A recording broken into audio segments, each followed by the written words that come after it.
Gostaria de pedir inicialmente para o senhor se apresentar, dizer o seu nome e a sua idade.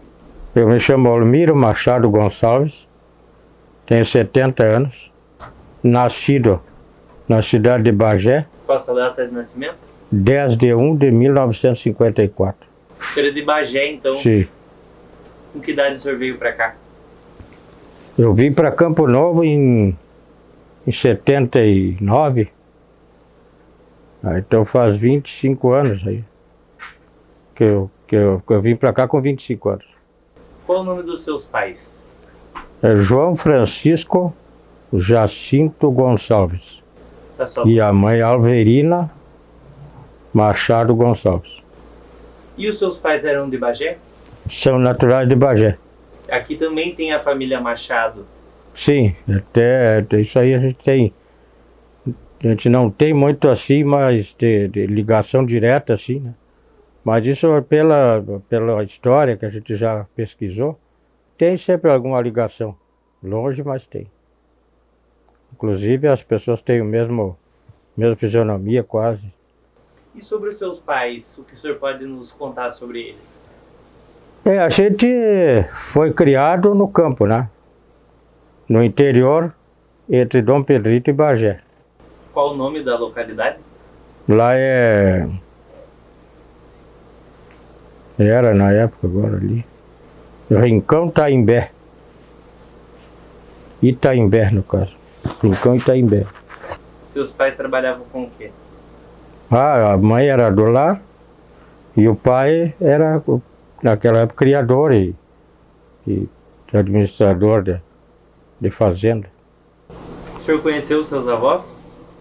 Sim, eu conheci. Paterno, sim. E materno, eu conheci a avó. Dos pais, do pai, inclusive, eu morei com ele até os 18 anos, o avô materno e a avó. Aliás, o avô paterno e a avó materna. Qual o nome dos seus avós paternos? Paterno era Olmiro Gonçalves. E a sua avó?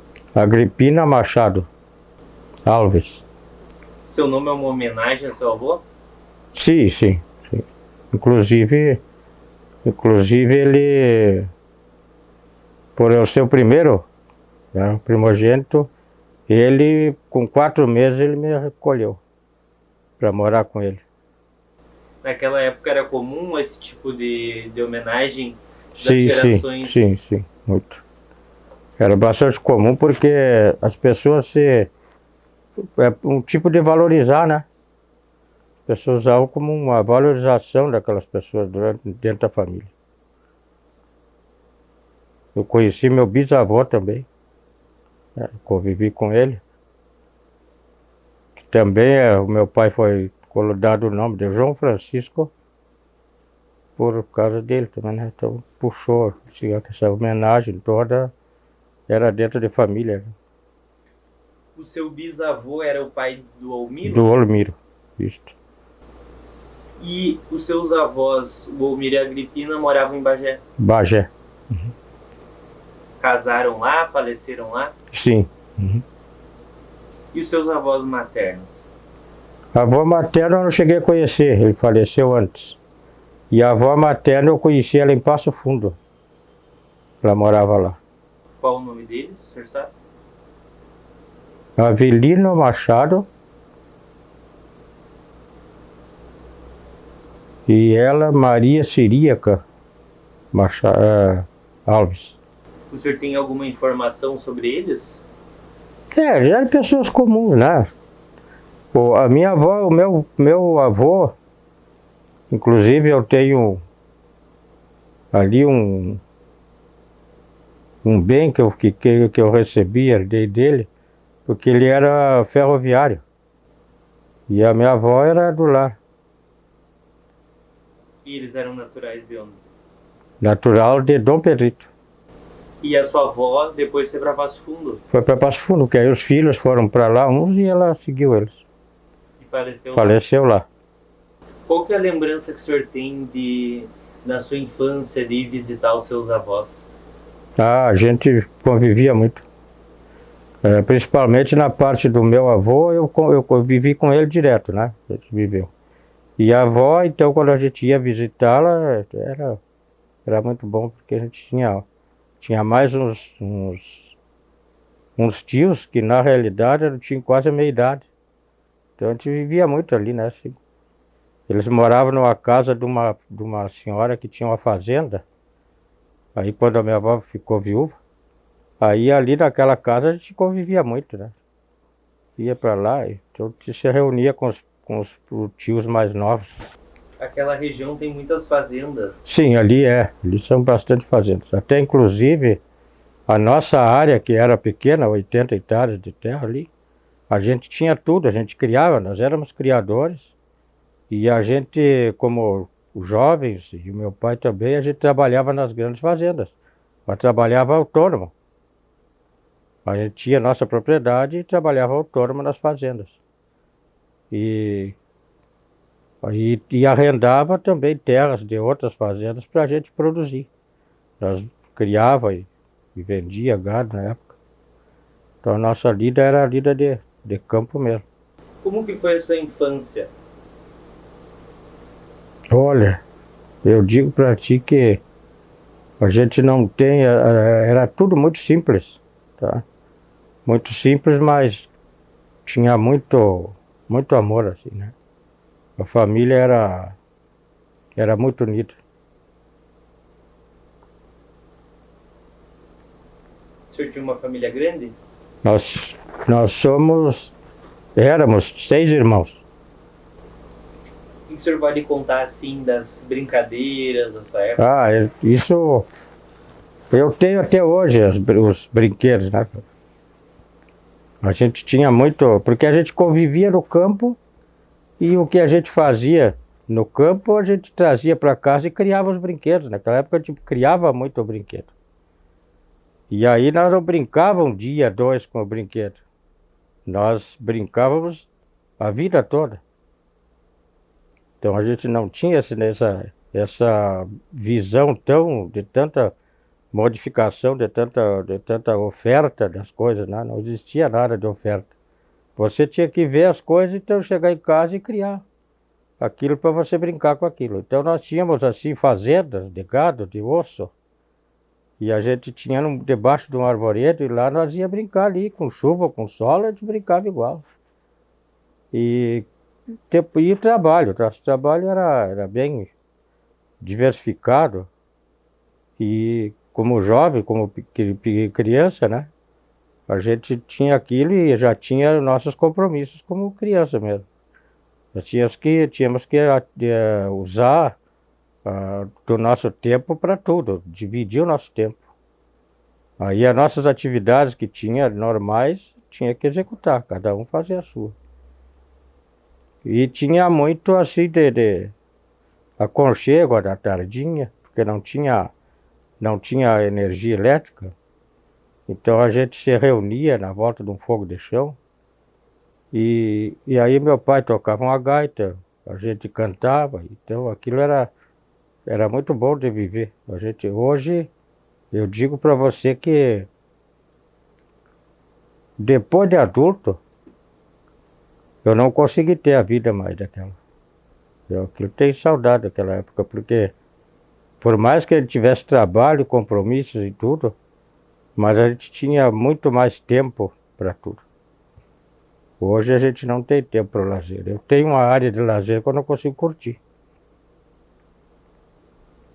Então é muito puxado, porque começa que hoje nós precisamos de ter um poder aquisitivo mais ou menos bom, para nós, desse espaço, nós tirarmos o lazer, porque eu também criei 5 filhos também, né?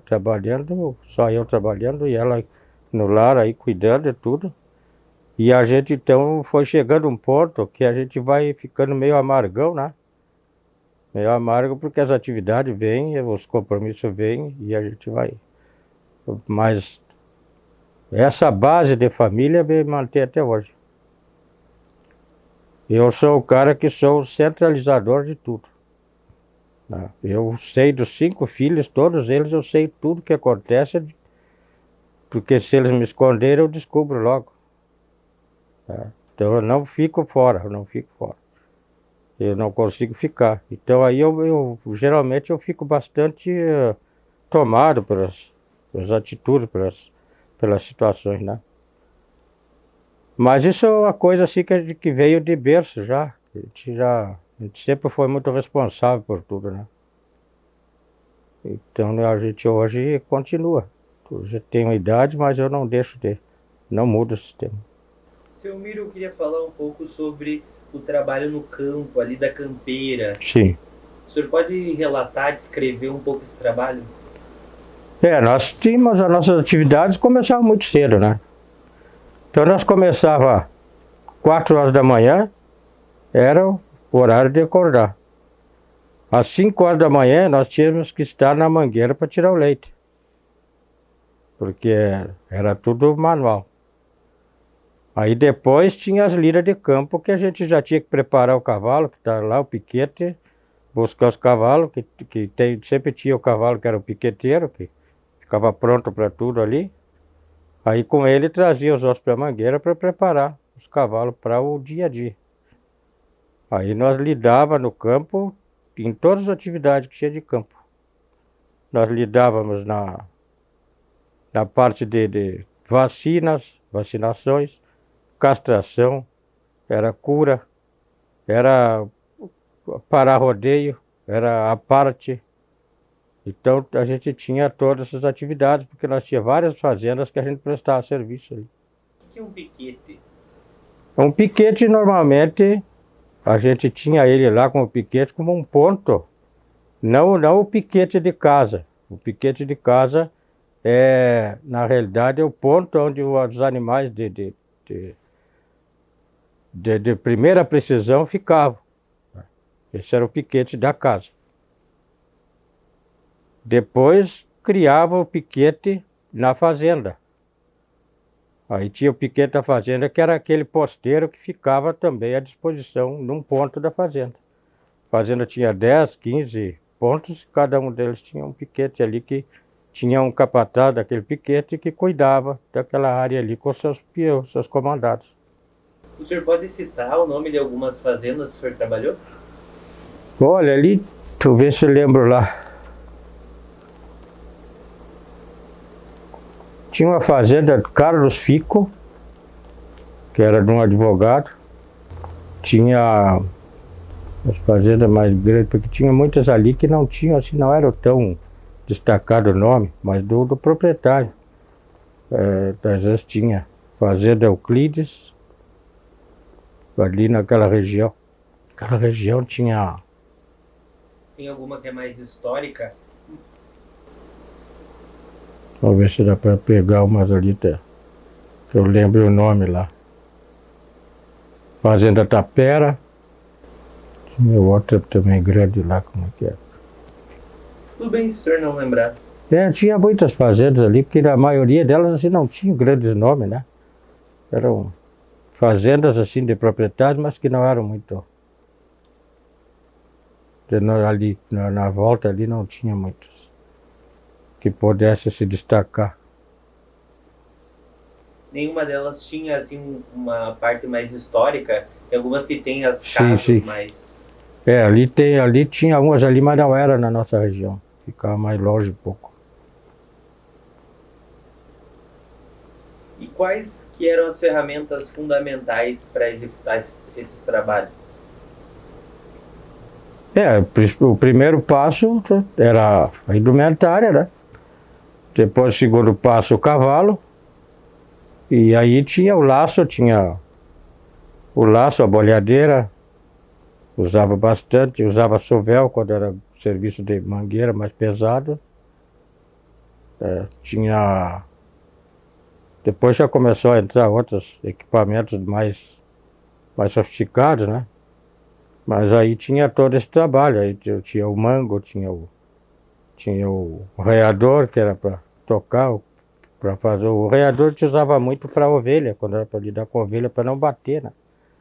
Então a gente usava ele para fazer barulho, mas aí tinha os chocalhos que a gente usava bastante quando tinha que conduzir. Aí tinha as marcas que a gente usava para marcar. Aí tinha as facas de castra também, que era muito especial. Tinha a faca para sinais, que os animais eram assinalados na orelha. Além da marca, tinha um sinal que era registrado, como uma marca também. E a gente usava bastante esse tipo de equipamento porque era praticamente imprescindível, né? Além da indumentária, que tinha que ser bem preparado, era um tirador, para a gente usar, trabalhar bem vestido para evitar acidentes também. Uma boa bota. A gente usava muito bota de couro cru, feita moldada no pé. A gente chegou a usar a bota moldada no pé do garrão do boi. A gente pegava o garrão do boi, tirava do animal, cortava ali, enfiava o pé e marcava, enchia de areia. E depois virava o bico dele conforme o tamanho do pé, para cima. E aí usava como protetor, até para lidar na lavoura, para lavrar. Quando ele secava, ficava uma coisa resistente. Queria que o senhor falasse um pouco sobre as suas facas, né? Já que a gente está falando de ferramentas, eu vi que o senhor separou aqui algumas. Sim. Vamos falar um pouco sobre elas. Sim. Aqui nós temos assim a faca tradicional. Essa faca aqui é tradicional dos fazendeiros, antigos fazendeiros. Essa faca tem 100 anos. Isso aqui é uma corneta. Isso não se consegue mais hoje, parte nenhuma. Uma faca dessas aqui, tu afia ela e tu pode usar ela para castração, pode usar ela para sinais. Tem gente que usava uma faca dessa de menor porte para castração. Isso você faz na mangueira, castrar na mangueira. Na época nós tínhamos lá uma mangueira de pedra do tempo dentro da nossa propriedade. Essa mangueira de pedra tinha 2 metros de altura por 1 metro de largura. E ela tinha uma circunferência de 50 metros. Ela tinha um diâmetro de 50 metros. Ela 50 metros de diâmetro. E nessa mangueira, nós fazia todo o serviço de campo ali, serviço de chão. Quando era castração, quando era marcação, era tudo dentro daquela mangueira. Essa faca aqui é uma faca do estilo Damasco. Isso é um aço Damasco. Isso aqui é uma série, 400 lâminas de ferro aqui, que ela é fundida junto. Isso é uma faca especial, que inclusive uma faca dessas hoje custa 2 salários mínimos. Então a gente tem assim, sempre tive muito interesse e de ter as coisas tradicionais de primeira. O senhor pode mostrar de novo a lâmina dela? Ela tem um... Isso aqui ela é desenhada no fundi, ela. No fundi. Interessante. Uma faca dessas isso é um trabalho minucioso de metais. Aqui tem vários metais junto. E aí eles são colocados, laminados todos, ele depois fundido, ele depois é trabalhado e batido. Ele faz isso aí. Isso aqui é um conjunto da faca com o garfo para cortar. Essa aqui é uma faca lançada pela Dávila, Cutelaria Dávila. Nós estamos fabricando essa têmpera, nós mesmos estamos fabricando essa têmpera já. Nós temos aqui do lado, aqui um local aí que vocês podem dar uma olhada. Nós temos ali inúmeras facas que nós mesmos estamos fabricando e estamos temperando já. Essa faca aqui, eu vou virar ela aqui, ó. Ela tem aqui um lançamento deles em homenagem aos heróis farroupilhas. E essa faca, então, cada herói Farroupilha foi lançada uma faca em homenagem a ele. Cada faca dessas aqui tem um formato e aí o valor também, são bem destacados os valores.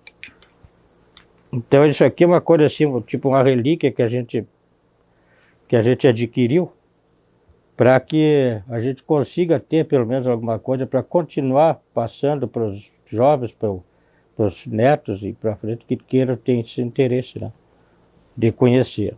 Isso aqui é a Cruz de Caravaggio, né, que hoje, amanhã tem a Romaria de Caravaggio aí aqui no estado. E a gente então sempre teve o interesse, desde de jovem, de sempre ter coisas boas. Coisas de tradição, mas coisas que tenham como tu mostrar o melhor daquilo. E aí por isso que a gente está sempre envolvido dentro da tradição. E para começar essa vida tradicionalista, essa vida de tradição, de fazer, eu participei, tive o prazer de ser um tradicionalista nato, né, cara? Hoje o trabalho de campo que tu me perguntar, tudo detalhado, eu sei te explicar, porque todos eles eu participei, todos eu trabalhei. Eu fui tropeiro com 8 anos. 8 anos de idade eu levei a primeira tropa. Naquela época não existia caminhões para transporte, para ir buscar como daqui ali no Braga. Então os caminhões que tinham era do frigorífico Arbor, de Novo Hamburgo. Esse frigorífico vinha e recolhia o gado num ponto da região. E aí nós tínhamos que fazer 10, 15 quilômetros tocando esse gado até chegar lá. Aí com 8 anos de idade eu comecei esse trabalho. Aí eu trabalhei como nas fazendas, e para nós também, trabalhei como alambrador. Então hoje, se precisar fazer uma cerca para mim, hoje eu sei fazer de canto até maromba de porteiro, eu sei tudo. E aí nós trabalhamos também como esquilador, fazendo a tosa das ovelhas nas fazendas. Ajudei meu pai como embolsador de lã, né? Na época as bolsas de lã eram compridas, tinha 2 metros e pouco de comprimento. E aí o velo era tirado para dentro da bolsa e nós tínhamos que colocar esse velo, socar ele para ficar a bolsa bem firmezinha depois, para não dobrar. Aí trabalhei também lavrando, né, com boi, arados no banhado, né? 2 tipos de arado virador, arado firme, reto. A gente foi carreteiro, né? E naquela época o boi na nossa região, o boi não usava canga, o boi usava o jugo, que muito poucas pessoas conhecem. O jugo não era colocado no pescoço do boi, era atado, amarrado nas guampas do boi. Tinha que ter guampa o boi, não tinha, sem guampa não servia. Ele era amarrado na própria guampa. O meu bisavô, que me ensinou para a primeira carreteada, ele trazia sal de lá da fronteira e vinha a Palmeira buscar a erva. Então esse era o trajeto de carreteada deles. Levavam 2 meses de viagem para fazer essa viagem. Hoje nós fizemos aqui, numa hora achamos demorado ainda. Trabalhamos também como lenhador, trabalhamos como, no caso, abrir valetas, né? Envaletar áreas. A gente trabalhou também como, no caso, assim, tinha bastante atividades, assim, que a gente esqueci, ajudar em doma, né? Muitas vezes até para amadrinhar, que a gente sempre teve animais de de qualidade. Ajudei a preparar cavalo para carreira. Cuidava cavalo também. Meu pai era jockey. Então a gente tinha inúmeras atividades. Então, todas as atividades do campo todas elas eu passei por elas e todas elas a gente tem um conhecimento meio geral. Laçar campo fora, eu lacei um bom tempo. E o laço de mangueira, que nem hoje, de rodeio, não laço. Tenho cavalo, até hoje tenho cavalo e não laço de rodeio. Eu tenho um cavalo que é professor para várias crianças já laçarem e eu não peguei o jeito de laçar de rodeio. E participei de rodeio 10 anos, com caminhão, com acampamento, tenho tudo até hoje. Mas nunca lacei em rodeio. O senhor comentou que o seu avô vinha para essa região, ele trazia... Meu bisavô. Ele trazia algo e voltava com erva. Exatamente, trazia sal naquela época e voltava com erva. O sal vinha da onde, o senhor sabe? O sal pegava da fronteira, né? Vinha de Rio Grande, dali daquela região, chegava até ali o sal ensacado. E aí levava erva, essa região aqui toda... Toda era de erva, isto. Os herbais. Porque antes nós tínhamos a erva argentina, uma erva talo roxo que tinha, o talo bem roxo, que a gente usava muito lá, mas aquela erva era muito forte. Então nem todas as pessoas gostavam. E a erva daqui era uma erva de talo branco que era bem aceita, principalmente pelas pessoas que tomavam menos chimarrão. Então ele buscava aqui, era um intercâmbio de mercadorias aí. O senhor chegou a conhecer aqui o processo da fabricação da erva? Eu conheço o processo da fabricação da erva depois que eu vim para Campo Novo. Aí que eu comecei a conhecer os herbais aí e conhecer a erva real, né? Porque daqui quando ia a erva, já ia a erva pronta. Né? Eu não sabia como é que era. Aí quando eu vim morar para cá, é que eu fui conhecer, porque aí nos interiores eu comecei a visitar e conhecer como é que era feita a erva. Preparada ela, qual era o tipo de árvore que era, que usava, né? Dizem que a qualidade da erva daqui chegava a ser quase doce, a erva. Não, a erva daqui não dá para comparar, em lugar nenhum não tem erva igual, não tem. Ela tem, o clima daqui favorece muito. Isso que hoje já perdeu muita qualidade, porque a erva pegou sol. Está pegando sol agora. A erva, quando começou, que a erva era de mato, do meio do mato mesmo, era outra qualidade de erva. Então hoje nós temos ainda uma decadência nessa área aí. Porque naquela época não, era excelente, era excelente. Porque a gente usava, né? Ele levava e depois nós começamos a não usar mais aquela erva amarga lá. Aí ela veio para cá, ela tem outro sabor diferente. Existiam muitos herbais nativos. Esses eram o melhor, isso é o melhor. Mas hoje o cara planta ele num lugar de grande quantidade de sol, ela perde muito a propriedade, ela perde muito a qualidade. Ela gosta de estar protegida. A erva é uma plantação que deveria ser protegida. Ela deveria ser feita que nem o café quase, planta uma linha e uma linha de mato nativo, uma linha de erva e uma linha de mato nativo. Que aí ela fica com a seiva mais predominante na folha. Assim, quando ela pega muito sol, ela muda muito, essa fotossíntese aí faz ela mudar um pouco a qualidade.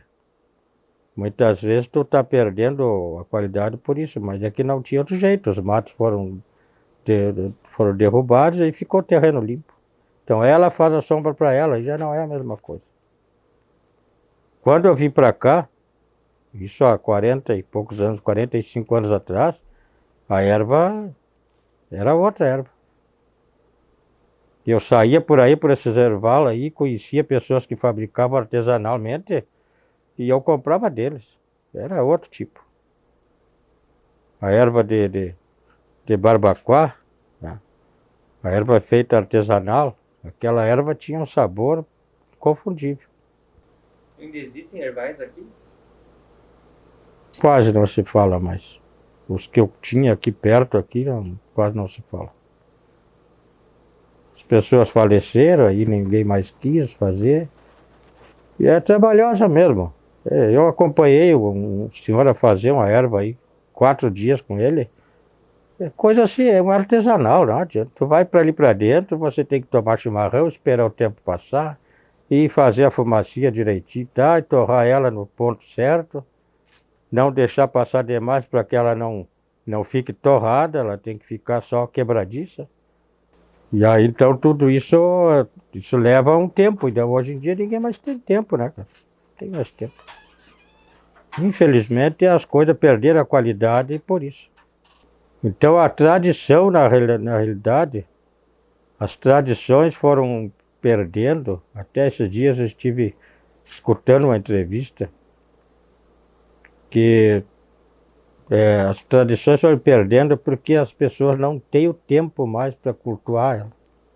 E com isso, então, a gente já não tem uma coisa de melhor qualidade que acompanhe a qualidade. Não tem como. Se tornou bem inviável quase hoje fazer. E eu, por exemplo, pretendo e pretendia, agora a gente já teve mais problemas de doença, aí eu tive que meio recuar um pouco nas minhas atividades. Eu comprei uma areazinha que fica do lado do Parque de Rodeio, aqui de Campo Novo. São 7.000 e poucos metros quadrados nativo, mato nativo ali. E eu tinha vários planos, mas não consegui, porque aí tive problema de doença na família e coisa, e foi me retirando.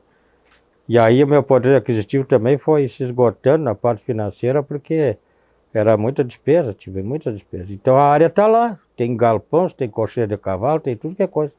Só que não consegui continuar, mas eu não...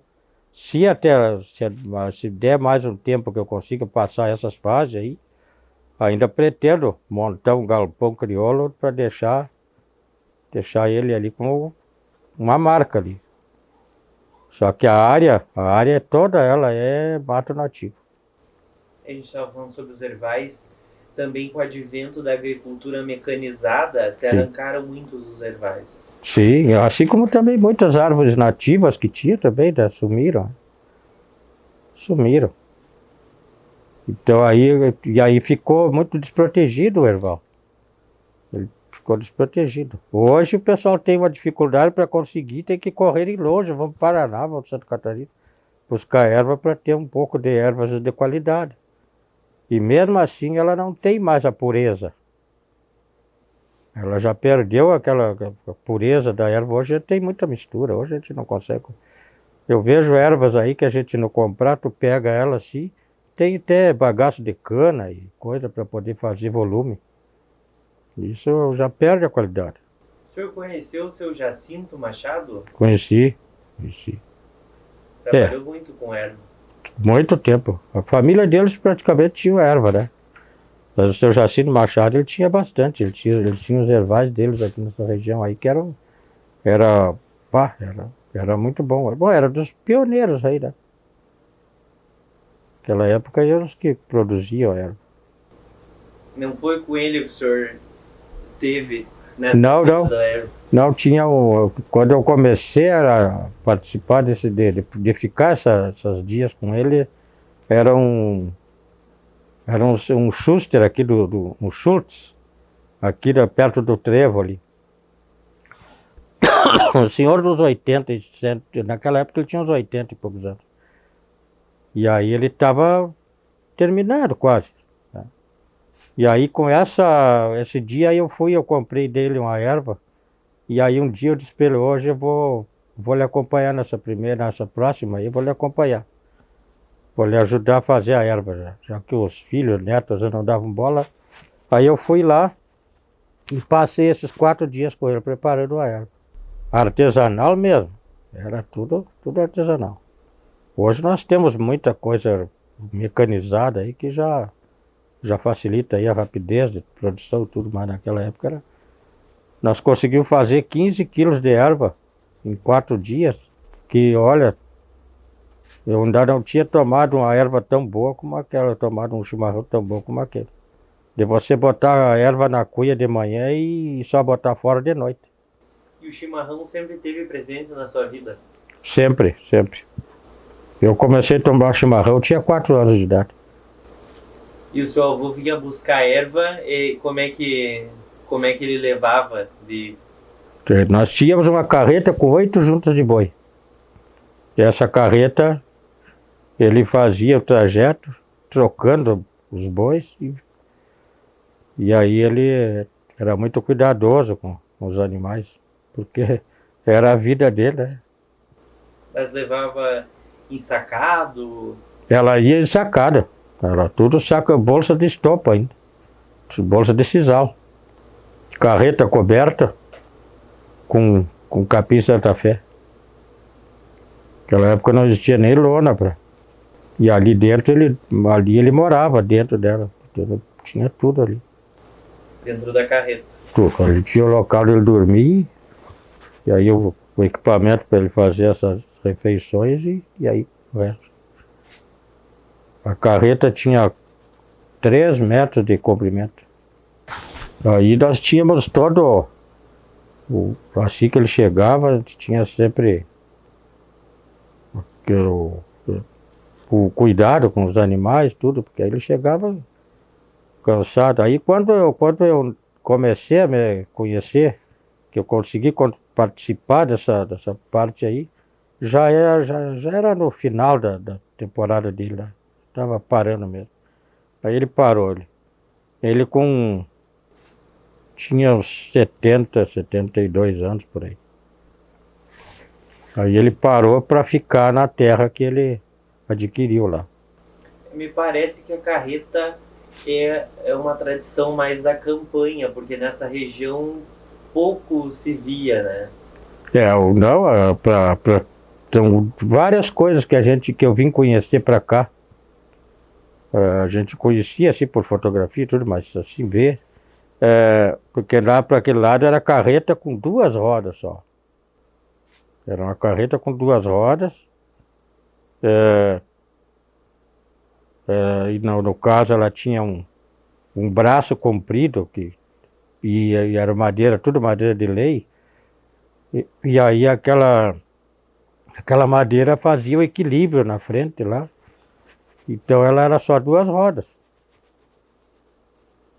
E aí quando eu vim para essa região aqui, que eu conheci a carroça de 4 rodas, conheci a canga, que eu não conhecia, conheci o aipim, como eu conheci no sentido de plantar o aipim, porque lá a gente não comia aipim. E lá as comidas eram tudo muito fortes, né? Era muito forte e a gente tinha que se alimentar bem porque era um dia árduo de trabalho. Você passava o dia inteiro no cavalo, o dia inteiro trabalhando no campo, então tu tinha que se alimentar muito bem. Só que para lá não existia o aipim, o tradicional era a batata doce. O senhor pode citar algumas comidas? Nós fazia muito, usava batata assada, tá? Assada na brasa, usava, no caso, aí seria um ensopado de batata doce com cabeça de boi. A gente cortava a cabeça do boi em vários pedaços e botava a ferver num panelão de ferro. E aí depois tirava os ossos. E colocava a batata doce numa dimensão pequena, das pequenas, e botava a ferver ali inteira, até que ela engrossava aquele caldo e aquilo a gente comia. Muito pão de milho, né? A gente fazia tudo em casa, pão em forno de barro. Aí tinha o carreteiro do charque, né? Que era a alimentação que a gente mais usava. Como não existia geladeira, a gente então pegava, carneava uma ovelha, todos os sábados carneava uma ovelha na nossa propriedade lá. E aí a metade da ovelha ia pro charque, né? Fazia sal, passava o sal. E outra metade nós conseguíamos ir consumindo em 2, 3 dias no máximo. Fazia o churrasco, fazia o espinhaço frito, fazia E outra coisa que a gente usava muito, o miúdo dos animais, a gente não perdia, a gente usava bastante. Aí fazia uma murcilha, a gente matava porco. O gado na época era um boi ou 2 por ano só. Que era mais, era ovelha, tinha uma produção boa de ovelha. Aí galinha, tinha bastante também. Então tinha uma propriedadezinha assim bem completa, bem boa. E aí tinha bastante, a gente fazia muito, usava muito esses ensopados assim, para comer, porque a região era muito fria. Lá a região era fria, então a gente usava muito ensopado para se alimentar, porque era bem violento mesmo. Tinha que sair forradinho, de barriga e de roupa. Esses pratos de uma panela só? Exatamente, era uma panela só. Geralmente fazia prato de uma panela, os pratos eram uma panela só. Mocotó? Isso aí fazia de tudo, né? A mondongada, né, que a gente usava muito, fazia com mondongo. E usava muito aqueles músculos, né? Usava bastante músculos. E o senhor se recorda em algum momento de estar com os seus avós, ouvindo essas histórias que eles contavam sobre o passado? De todos os irmãos, de todos os 6 irmãos, eu fui o único, um dos mais observadores de todos, tá? E eu convivi com eles desde o começo, porque eu tinha muita curiosidade em saber. E uma curiosidade que me mantém até hoje de aprender. Eu tô sempre aprendendo.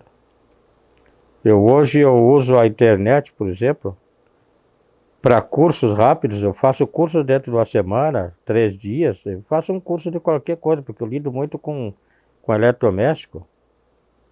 Então, eu estou aqui há 45 anos aí e nunca parei de ter curiosidade. Então, na época, eu via eles contar e eu estava no meio, né? Eu praticamente assim, eu não tive uma juventude diferente, eu não tive uma vida de jovem. Eu tive uma vida de adulto desde pequeno. Então eu sempre estava envolvido só com eles, nossa família era ali no meio deles, né? Nossa vida era ali. Então a gente ouvia e via tudo aquilo que eles faziam e a gente depois ia fazendo, aos poucos ia pegando o ritmo. O senhor lembra de alguma história em específico que o seu avô lhe contou? Ah, tem tantas, né? Tantas histórias assim, violentas, histórias de pessoas com bravura, pessoas com desenvoltura nas atividades do campo. Ele contava muito sobre isso, né? E também contava muito sobre o respeito que as pessoas tinham uns pelos outros em relação o respeito no sentido de respeitar como pessoa e também respeitar também no caso das famílias se respeitarem. Existia muito isso, né? E também existia aquele lado que as pessoas não tinham muita tolerância. Onde saísse fora do sério, a coisa pegava, né? Era meio violento. Porque quase todo mundo andava armado. Facas dessas aí era fichinha na cintura de um piá. Não, os caras usavam facão, tudo, né? Um 38, um 32 na cintura. Então existia isso aí. Só que era dificilmente alguém que se enfrentava. E as pessoas tinham muito aquela assim de cumprir com os seus compromissos, né? As pessoas não corriam da raia. Se tinha algum compromisso, você quebrava e iam atender o compromisso com o seu próximo lá. Existia confiança também, tá? A gente podia confiar de fazer algum negócio com alguém que fulano chega o dia, ele cumpre. Então era uma convivência numa comunidade tão grande ali que as pessoas conviviam muito. Tinha os encontros, às vezes bailes e festas que a gente ia. E naquela época não era tudo separado, brancos e negros lá. Então nós tínhamos, como éramos de cor mais escura, a gente tinha os bailes que eram para nós. E aí tinha os bailes que eram das pessoas mais claras. A gente ia em todos os bailes, a gente era bem quisto pelo pessoal. E a gente então ia, mas a gente tinha aquelas restrições lá. Então nós tínhamos o sistema de cantar e poesia e coisa, nós participávamos fazendo a nossa parte às vezes como poetas e como cantores, a gente fazia parte deles, normalmente. Artista, né? Ia como artista. Naquela época os bailes eram simples, não tinha tanta coisa como hoje, os sons, as músicas, os instrumentais, né? A gente usava os instrumentais, na época era a gaita, o violão, o agê, o pandeiro e o gogó. Era no grito, não tinha muita coisa para aumentar o volume, né?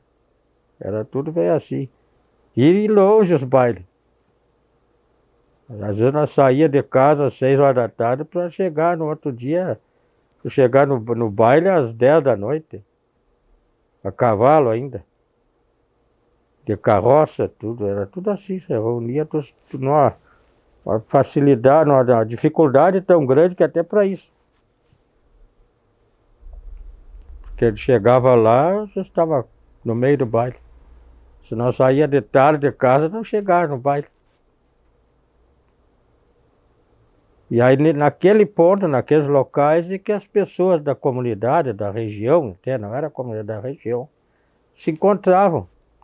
E aí os mais antigos contavam a história dele, senão iam jogar uma carta e ali era um ponto de encontro. E os momentos compartilhados com a família ao pé do fogo de chão? Ali se compartilhavam muitas histórias também. Muitas histórias. Ali, esse meu bisavô, por exemplo, ele contava muitas histórias que ele viveu, que ele conseguiu acompanhar nessas trajetórias dele, né? Porque daqui para lá, até lá era longe, são mais de 500 quilômetros, 600 quilômetros aí. E ele então contava tudo pra gente, isso aí que acontecia. E vinha trazendo, cada vez que ele vinha uma novidade para cá, que ele via, ele já chegava lá e anunciava pra gente, era o repórter para nós lá. Ó, lá está se criando tal coisa, está aparecendo tal coisa lá, assim, estão inventando na Palmeira, que aqui na região, aqui tinha muito poucas cidades. Naquela época não tinha quase nada, aqui era tudo distrito de Palmeira das Missões, né? Então ele dizia, da Palmeira lá está aparecendo tal coisa, está se criando tal coisa, estão desmatando, E aí ele contava as histórias daqui, o que o pessoal daqui contava, ele levava para nós. E assim como também as histórias nossas, a gente pesquisava por ali, via, participava de alguma brincadeira, aquilo ia para a volta do fogo de chão. E o fogo de chão era regado a chimarrão e salame. E batata assada. O cara saía do fogo de chão da noite, saía jantado já, né? Já estava pronto, ia para a cama. Seu avô era um viajante. Era viajante. E aí relatava... Trazia todos os relatos pra gente. Aí a gente via conhecia um pouco da evolução das coisas por intermédio dele.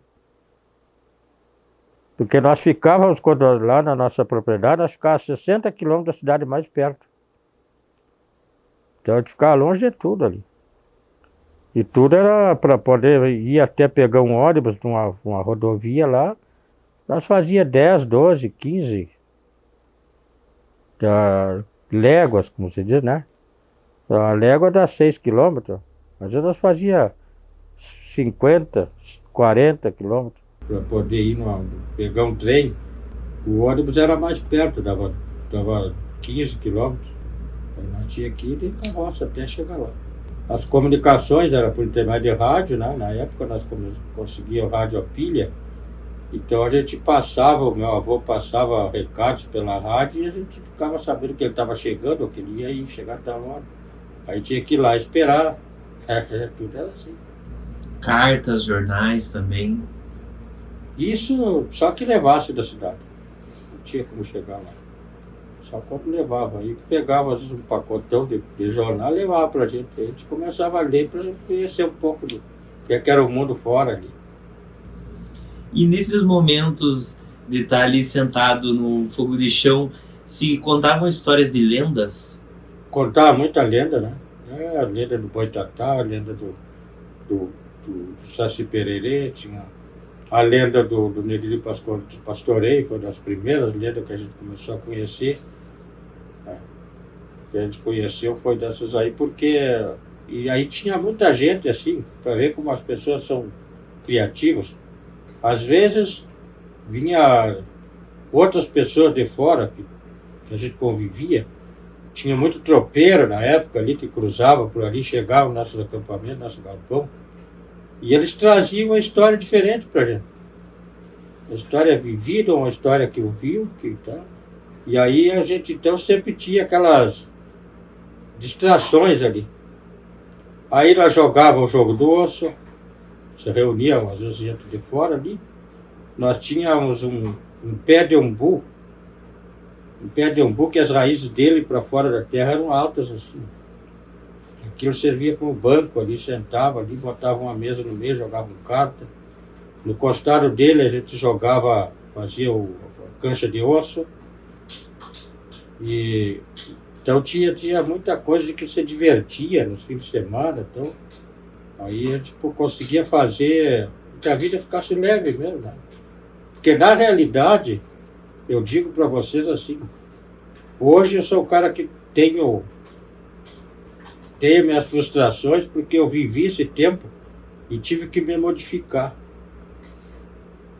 Eu vivi um tempo tão leve que hoje eu sinto essas pessoas passarem tanta dificuldade, por mais que tenha tudo na mão na vida hoje.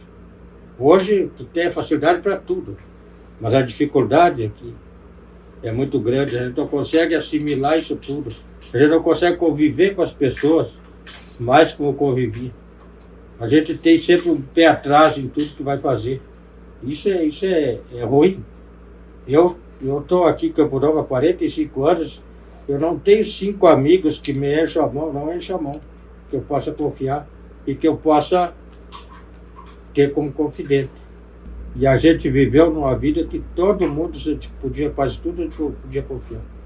Eu já levei uns quantos baques de pessoas que eu confiava. E a hora que chegou a vez de eu precisar, inverteu a moeda. Então eu sou assim, até muitas pessoas podem dizer que eu sou meio reservado. Eu sou mesmo. Eu tenho muitas coisas que eu participo, mas eu tenho a minha meta ali. Ó, é aqui.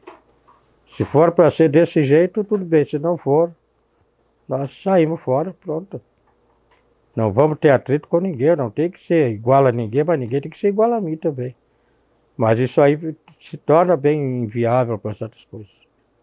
Bom, antes a gente estava falando sobre a diferença da campanha para essa região aqui noroeste. Por exemplo, os herbais. Sim. Lá a gente tem mais também os campos, né? Esse trabalho do campo se vê menos por aqui. O senhor poderia dizer mais alguma outra diferença nessas regiões? Ela começa por aí. No caso lá, como a lida é campo lá, tinha bastante na época, bastante campo, a gente tinha essas atividades lá que não são as mesmas daqui, né? Uma que a região nossa aqui é uma região produtiva em outro sentido. Ela é uma região agrícola, já é de cunho agrícola, porque os climas são mais acessíveis para isso. Aí ela se tornou a região mais agrícola. Lá, como é a região fria e região que o clima é bem desfavorável para muita coisa, a terra é diferente também. Lá tem muita areia, tem certas produções que não produzem direito, tem muita gente que teima ainda em produzir lá naquela região, mas vai muito adubo, vai muito insumo para produzir. Então aqui nós temos aqui uma região que está... Quando eu vim para cá, essa região, essa terra daqui era tão vermelha quanto aquilo ali, quase. Para te dizer a verdade, eu vim para cá, nós saímos de Cruz Alta, nós tínhamos lençóis brancos. Na primeira noite que eu posei, que eu deitei na cama, no outro dia ficou a minha marca no lençol. O pó, por mais que eu tomasse o banho, ficou impregnado na pele e aquilo ficou no lençol. Então hoje eu vejo uma terra completamente diferente. Hoje ela é produtiva. Hoje ela tem cor. Tá? Hoje ela tem micro-organismos nela que fazem com que a produção se torne um pouco mais barata do que naquela época, que era bastante caro. Mas assim, as diferenças das regiões é por isso, mais por clima, mais por tipo de solo, e aí o cunho de pessoas que moravam aqui era um cunho agrícola. Para lá, a gente produzia muito pouco. Era mais subsistência. Para cá sempre já foi um cunho de subsistência e comércio, já começou a passar por isso aí. Então essa é a diferença que a população daqui tinha outro sistema de vida já. Então aí é uma grande diferença isso aí. Porque as pessoas que vieram para cá, os imigrantes que vieram para cá, pessoas assim, eles já tinham uma visão daquilo que eles já viviam e vieram para cá implantando aqui. Então o nosso Campo Novo, na realidade, ele é uma terra de pessoas que se acomodaram aqui, que vieram para cá. Aqui nativos daqui são poucos. É mais os Machado, os Dornelles, mais ou menos essas famílias. E os Machado mesmo, como tinham grandes propriedades na época, também não souberam fazer com que o nosso Campo Novo, que eles tivessem condições de continuar. Aqueles que tinham grandes propriedades foram gastando, consumindo com o que tinha e vendendo para aquelas pessoas que vieram de fora com outro pensamento e foram abocanhando tudo, ficando aí que foi implantando mais ainda a produção agrícola aqui. Porque veio muita gente de Birubá, de Selva, que já eram áreas de produção agrícola. Então eles vieram para cá comprar terra para fazer isso. Aí fez com que o nosso campo aqui ficasse produtivo em agrícola, produção agrícola. Aí o gado, por exemplo, a criação de gado não teve muito espaço. Não tinha muito espaço, porque não tinha área para isso. Lá não, lá eram grandes propriedades de campo que você produzia no nativo, né? Você produzia no campo nativo. Essa região que nós vivemos ali, que tinha o campo, aquelas campos de pasto fino, que era a região do Uruguai, aí, considerado Uruguai, aí tem um pasto que ele é diferenciado, a produção desse pasto. Uma vez um senhor me disse que era para mim fazer uma experiência. Isso no fogo deixou, ele contou para mim. Ele disse para mim, tu deita na grama hoje, tu deixa o teu gado comer ali. Depois tu vai lá e deita na grama hoje. E amanhã, tu amanhece com o pasto dentro do teu ouvido. Deixa o animal rapar. Aí tu pega a cabeça e deita ali. Para te ver se amanhã de manhã tu não levanta com o pasto já entrando dentro do teu ouvido. Então essa região ali é fora de série para isso. Não tem região de maior produção de pastagem que nessa região ali. Entre o Uruguai, pega a região de Dom Pedrito, Poncho Verde, que é os pontos mais de mais nome ali, né, que a gente conhece. É a região de produção de pastagem fina. Ali tem o trevo, tem o cornichão, tem a grama de campo lá, que é uma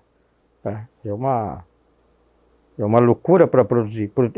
Aí, para te ter um exemplo só, nós tínhamos 82 hectares de terra. Nós tínhamos ali 70 cabeças de gado. Nós tínhamos 10 cavalos e 100 ovelhas dentro dessa propriedade. Dali nós tirava a produção e levava para as outras áreas arrendados para ir preenchendo as outras áreas arrendadas, tirar dali. Era tudo gado nativo nosso.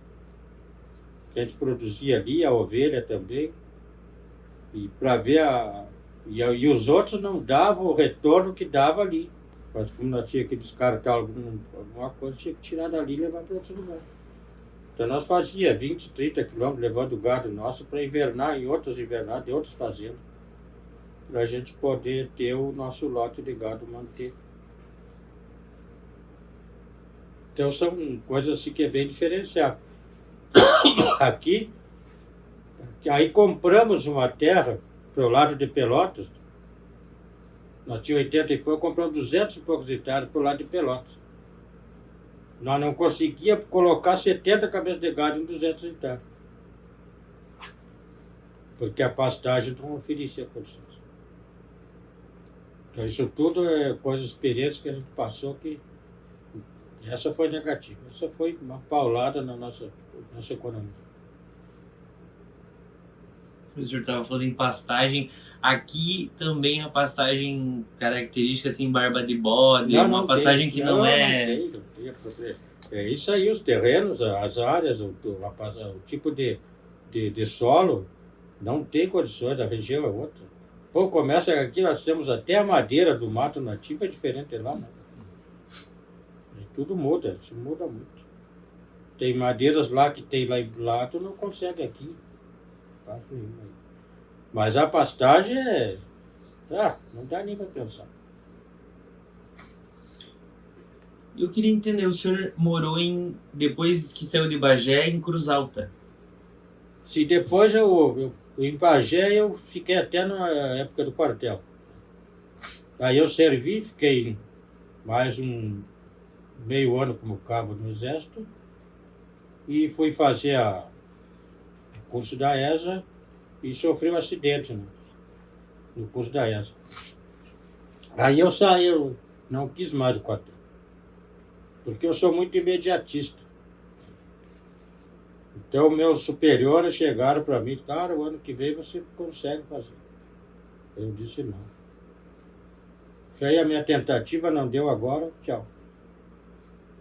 Mas era outra coisa que não é hoje. As opções que tinha eram muitas para mim. Aí eu, dentro da escola, que eu estudava de manhã, de tarde, de noite, eu fiz um curso de datilografia, daquela época, datilografia e prática de escritório, né? Fiz um curso didático, até o segundo ano, segundo grau, e ainda fiz oficina. Tudo eu fazia isso aí, tudo junto, acoplado. Aí eu fiz uma oficina com instrutores alemães, torno, fresa, manutenção de ferramentas, tudo isso dentro de uma escola. Nós tínhamos uma escola de polivalente lá. E aí eu estudei. Quando eu fui para o quartel, eu tinha uma profissão, tinha várias profissões lá. Aí eu fiz o quartel, então ali eu não deu como eu queria. Eu queria ir galgando o espaço meio ligeirinho. E aí, como não deu aquilo, eu desisti do quartel. Aí meus superiores me conseguiram, para me estudar dentro do tempo que eu estava lá, 2 concursos. Um concurso para o Banco do Brasil, na época, e um concurso para a CE. E me deixaram uma liberdade de ação fora de série. Eu tinha praticamente o dia inteiro para estudar. E eu fui, quando terminou meu prazo lá e tal, eu fui prestar concurso e passei nos 2 concursos. No passar dos 2 concursos, eu optei. Fui até o Banco do Brasil, como a minha vivência de campo e coisa, de liberdade, que a gente viu a liberdade total. Eu chego no Banco do Brasil, calcinha marrom, camisinha bege e uma gravatinha aqui. Aí cheguei lá dentro e tal, e os caras me receberam bem, tudo. E aí eu só cheguei pro gerente lá e disse para ele, ó, eu precisava de 30 dias. Se vocês me dão 30 dias para me aguardar minha resposta do concurso, hoje tu vai fazer o concurso, amanhã tu quer, já tá. Aí eu digo, não, ele disse, não, tem problema, te damos 30 dias. Pô, tem um documento lá, ficou 30 dias valendo o meu. Passava ali. Aí quando foi nesses 30 dias, a CE me chamou também. Aí quando a CE me chamou, eu não pensei duas vezes. Fui lá no banco e desisti da minha vaga. E fui trabalhar na CE. Porque eu sempre, a curiosidade minha era tão grande, e até hoje, que eu queria ver coisa diferente. Eu queria aprender coisa diferente. Como eu já tinha uma noção de eletricidade, então aquilo eu queria. E graças a Deus, graças à minha perseverança, eu fui. E trabalhei na empresa 24 anos e 9 meses. E fiz vários cursos, várias promoções, né? E fiz um curso Senai intensivo de 5 meses sobre eletricidade, que eu estava cursando técnico aqui em Juí. Depois, aí fiz um curso técnico, eu fiz um curso lá no Senai. Quando eu cheguei na sala de aula em Juí tá no segundo ano técnico já. Estava concluindo o segundo ano. Cheguei na sala, o professor, meu instrutor, chegou e disse, cara, agora tu vai ter que vir me ajudar a dar aula aí. Fizeram uma avaliação do que eu aprendi naquele curso e coisa. Tu vai ter que vir ajudar a dar aula. Aí eu só disse para o instrutor assim, não, amanhã pode cancelar meu curso técnico. Eu não vim para ensinar, eu quero aprender mais. E aí no outro dia eu fui lá e cancelei o curso técnico. Eu tinha duas opções em cancelar o curso técnico. Eu estava em Cruz Alta, já tinha vindo para Cruz Alta, né? Depois que fiz o concurso. Eu comecei a trabalhar em Santa Maria, como operador de subestação e usina. Depois peguei uma transferência para Cruz Alta. Aí em Cruz Alta trabalhei 5 anos. Cruz Alta. Assumi o setor como chefe encarregado do setor de subestação. E depois dali ali eu comecei a estudar. E vim estudar em Juiz. Nesse meio tempo é que eu fiz esse curso. E aí nesse meio tempo que eu estava ali, o pessoal de Passo Fundo, que era a minha chefia imediata, sugeriram para mim assumir uma turma de manutenção em Passo Fundo. Como eu estava cursando outro curso técnico, diz assim que tu concluir a tua turma lá em Passo Fundo, tá liberado para ti, já tem uma turma lá. São 10 funcionários. E eu comecei a pensar nisso. Cara, isso aí vai me tirar o foco. Vai me tirar a minha curiosidade, vai começar a diminuir, por causa que eu vou ter gente para me ter que cuidar. Cheguei na empresa, eu quero saber o que vai me render financeiramente isso aí. Aí o cara diz, não, vai te dar 30% de aumento no teu salário base. 30% de aumento. Vim para casa e fiz os cálculos direitinho, ver o que era possível, o que não era. Cheguei lá para eles assim, digo, olha aqui, ó. Não. Cancelei meu curso de juiz, não sou mais técnico. Quero ser mais. Se é para isso aí, para mim ganhar 30%, isso eu faço em casa em Biscate. Não me serve. Vamos, não quero. Eu tinha 20 e poucos anos, né? Vou comandar uma turma de 50, de 40 anos. Tu acha que os caras vão me ouvir? Por mais que tu tenha todo o aparato, toda a preparação para isso, tem gente lá que já está acostumada a fazer o que não presta. Aqueles caras saíam para trabalhar, faziam o serviço, chegavam de noite tudo bêbado no acampamento, e aí no outro dia de manhã tu acorda uns índios desses. E você tinha os teus compromissos para atender, tinha que chamar um cara, um velho de 30, 40 anos naquela época, 50. E aí eu comecei a botar os prós e os contras e achei bom desistir. Parei com o curso técnico também. E continuei trabalhando. Aí, dentro de pouco tempo aí que eu vim para Campo Novo. Aí surgiu uma vaga na nossa subestaçãozinha lá em cima.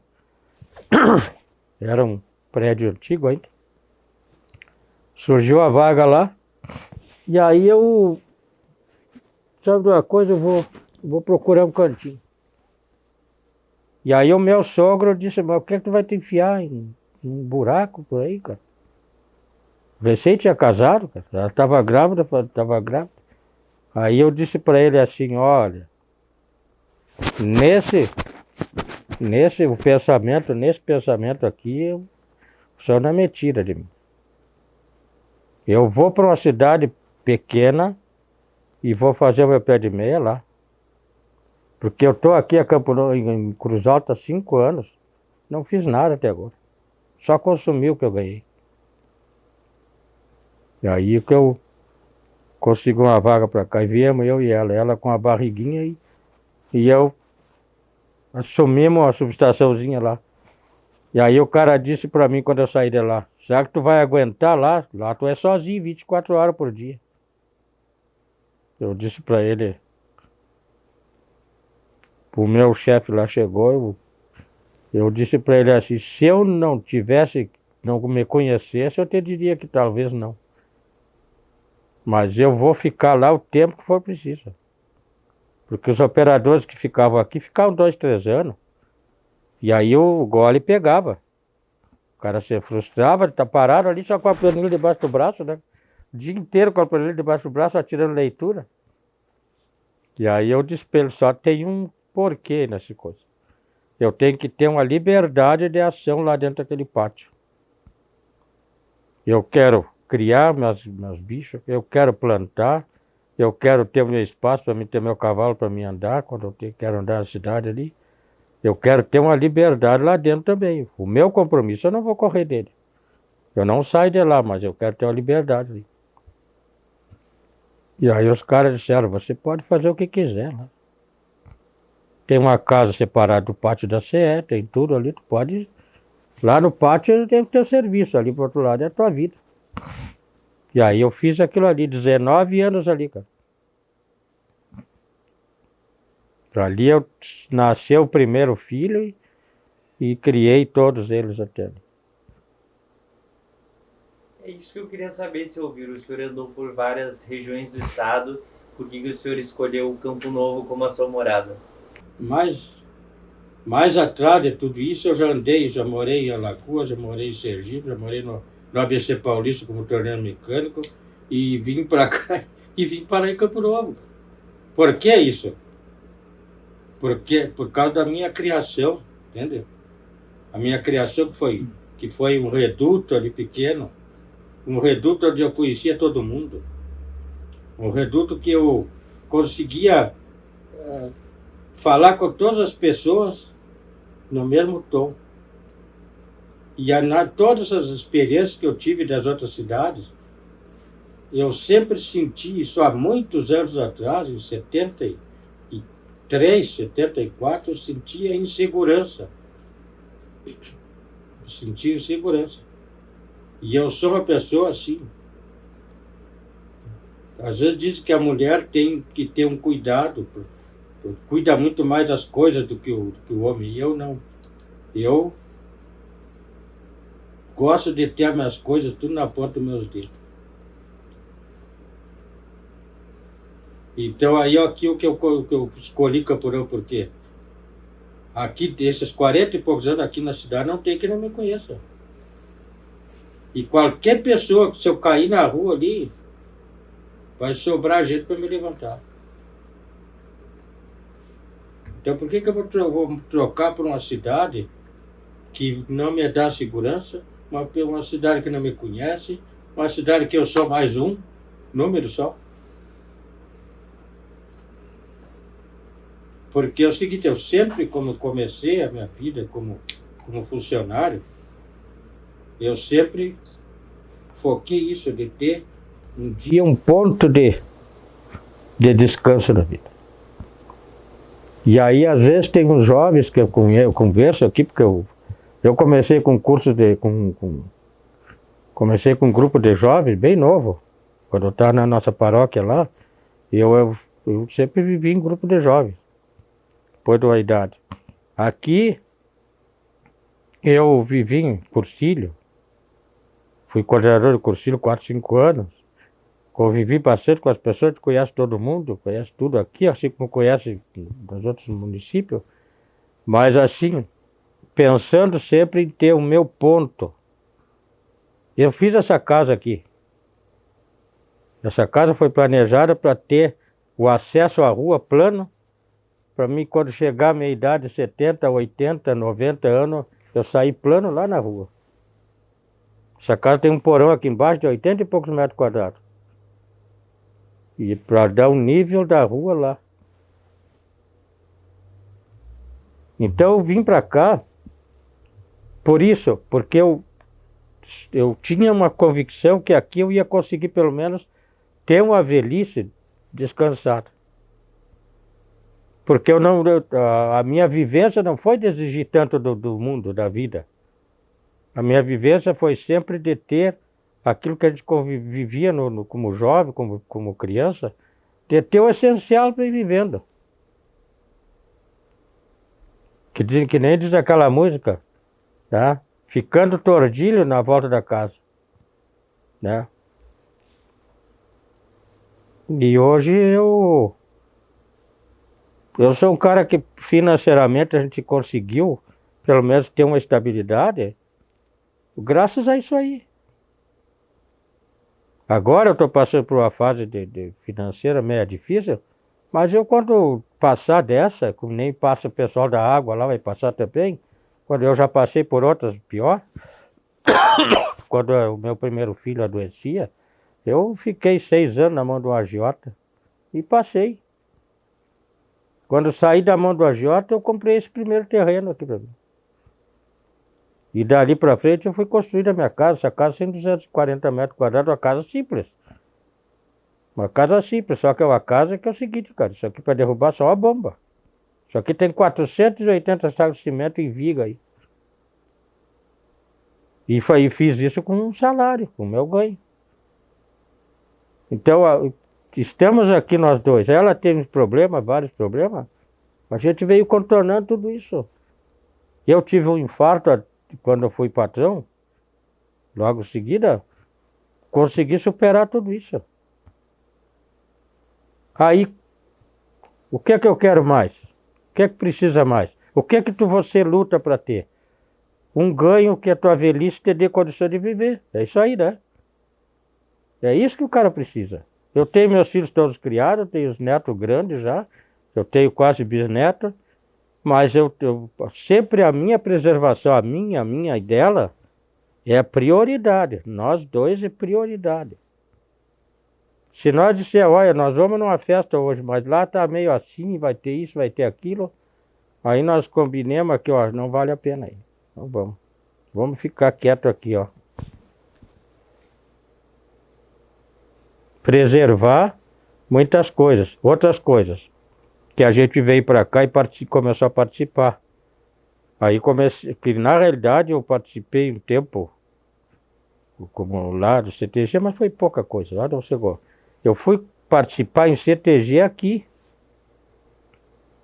E aqui, eu fui acolhido desde o primeiro dia que eu entrei dentro do CTG. Não tive uma restrição. Cheguei dentro do CTG, fui acolhido, e dentro, no primeiro ano depois, eu já fazia parte do Conselho Vaqueiro. Seu Miro, a gente já está quase encerrando aqui a nossa entrevista. Eu gostaria que o senhor relatasse um pouco sobre o tradicionalismo, o início aqui do CTG, como é que foi esse período? Então aí, como agora já estava começando, fui em 82, eu fui recebido no CTG. E aí, nesse tempo aí, nós tinha aquela vontade da gente fazer algo mais. O pessoal começou a pensar em algo mais. Aí que foi cogitado, então, fazer o primeiro parque de rodeio. Aí começou, então, aquela campanha de local. Aí recolhemos tudo, as propostas, e recebemos a proposta dali da família Lips, que era uma família tradicional daqui, de ceder para o CTG aquela área que é o Parque de Rodeio hoje. E aí, em 82, começamos a fazer os primeiros rodeios. E nisso foi desenvolvendo, aí o pessoal da campeira foram assumindo e fazendo. Aí, e foi um sonho que se realizou. Foi muito bom, até esse parque de rodeio foi muito bem aceito pela região. O pessoal que veio participar aí sempre achou muito bom, era muito bem arborizado. E aí a gente veio participando também nos outros setores do CTG, né? Nos outros departamentos. Aí passei do Conselho Fiscal naquela época, quando foi criado o Parque de Rodeio, eu era do Conselho Fiscal. E aí depois passei a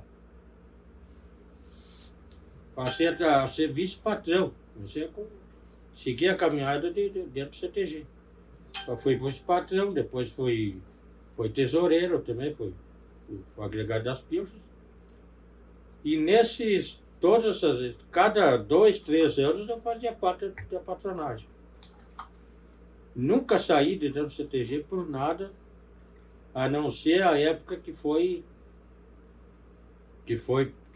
construído o novo galpão.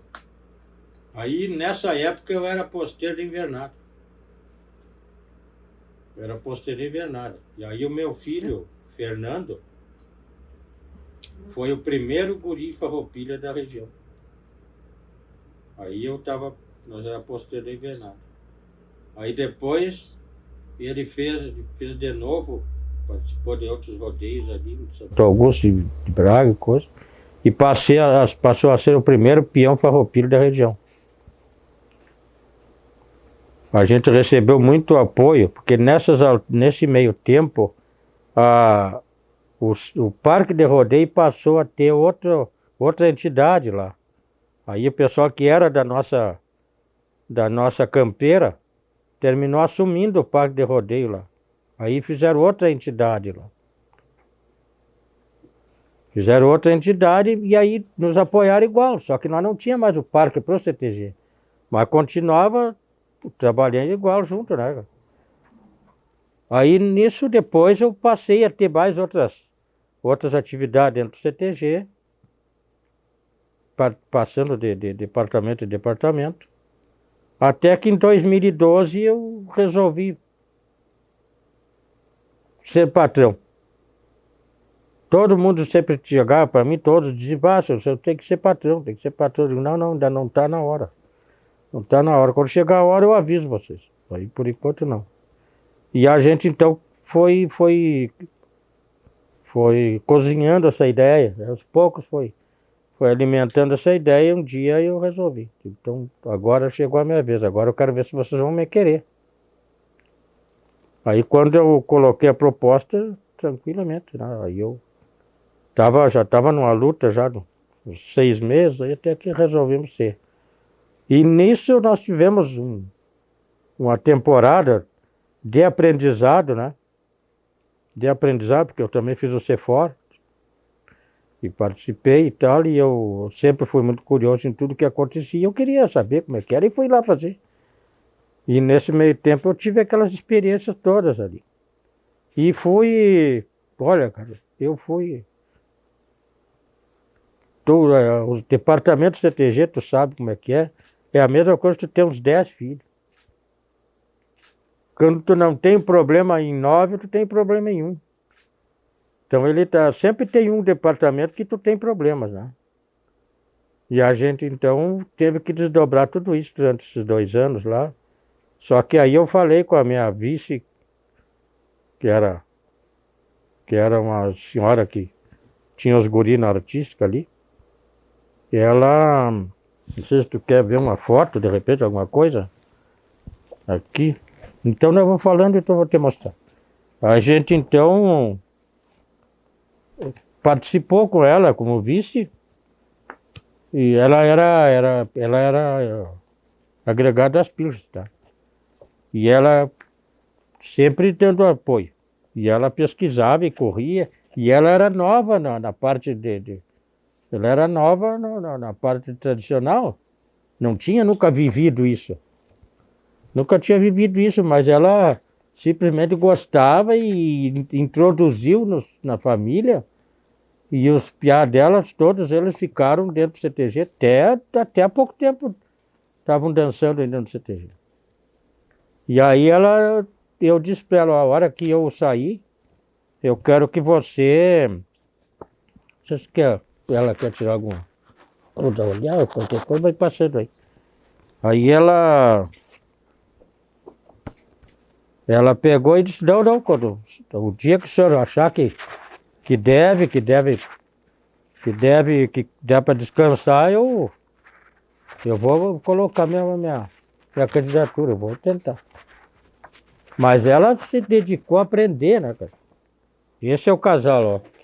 Esses foram meus... Você pode mostrar para a câmera. Tá, isso. Ah, tá. Esse aqui é o casal que ficou, que era meu agregado das pilchas, e depois passou a ser a nova patroa. Tá.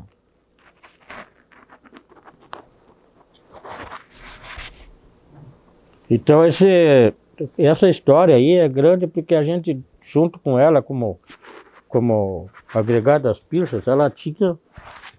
Se eu vou te mostrar tudo que é foto, é aqui, Deus o livre, né? Tu vai passar a tarde lendo. Aí esse aqui eu acho que é da família ali, os pais, meu pai, coisa que... Alguma coisa que tu queira ver, essa aqui é a minha mãe, ó. 87 anos agora. Eu vou falando então e tu vai olhando alguma coisa. Aí então, com isso aí, ela me deu um apoio muito grande, até que um dia ela disse para mim, vamos fazer um rodeio para o CTG. Aí eu digo, tu tem todos os parâmetros já para a gente fazer? Tem. E fizemos um rodeio grande. Aí foi quando trouxemos Sérgio Oliveira e Rogério Melo.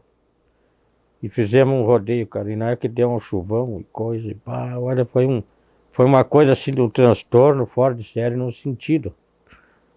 Porque aí o pessoal que ficou de me trazer o gado de primeira para mim aqui, me trouxe um gado morrendo dentro da caixa.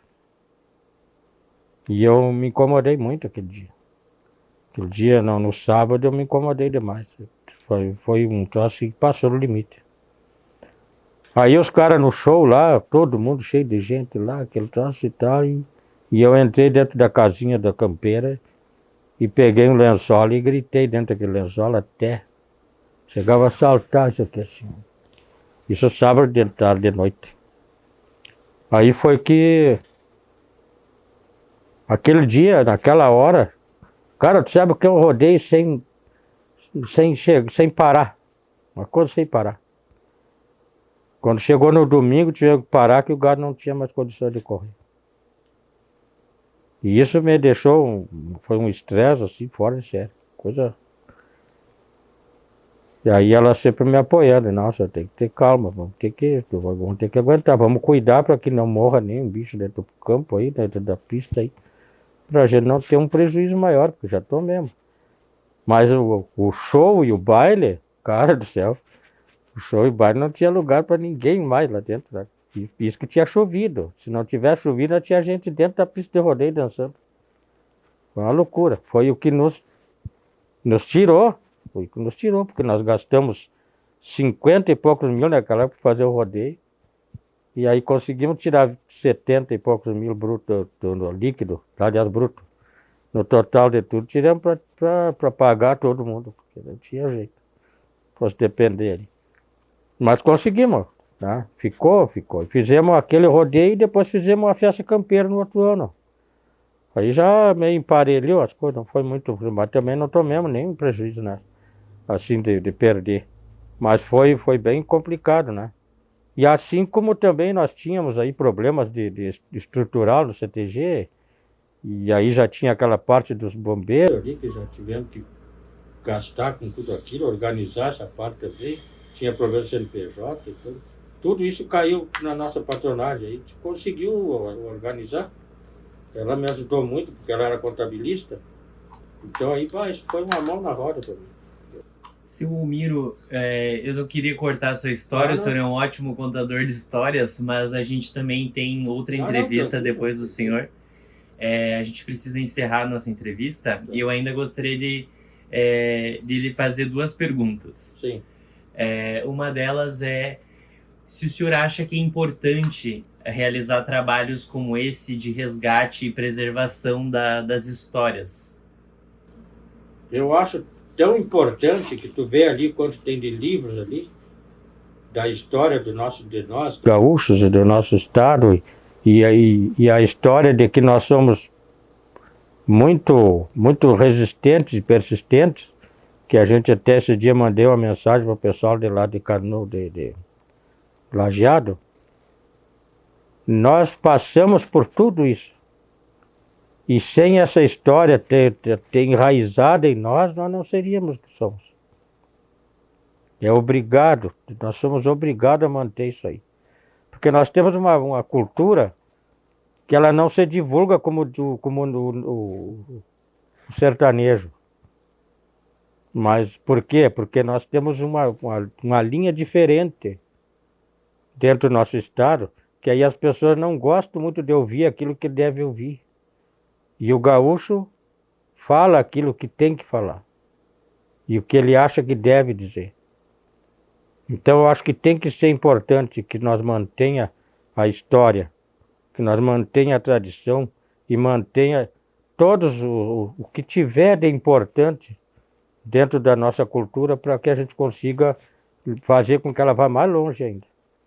Para a gente encerrar, o senhor gostaria de deixar uma mensagem final para sua família, já que é um vídeo que fica aí para a posteridade, para as futuras gerações, seus netos, bisnetos, tataranetos que vão vir, uma mensagem final para a gente encerrar a entrevista. Sempre dizer e fazer o que é verdadeiro. Porque não tem coisa mais certa e mais firme do que a verdade dentro da vida da gente. E a verdade é uma só.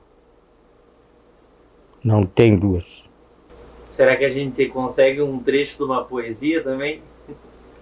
Vamos lá. Eu tenho algumas que eu... Vamos ver se tem alguma que às vezes a gente está tão envolvido, às vezes. Entre a ponte e o lajeado, na venda do Bonifácio. Conheci tio Anastácio, negro velho já tordilho. Deixa eu ver se eu consigo lembrar de outras mais aí. Negro velho já tordilho, no petiço douradilho, laçando de toda a trança, bem quisto na vizinhança. Muito quebra e putrilho, bem quisto na vizinhança. São as partes de alguns versos do Jaime Caetano Brau. Aí tem inúmeras que a gente fez também, mas eu já não lembro bem assim, a letra da vez que eu faço e guardo. Eu tenho umas guardadas aí.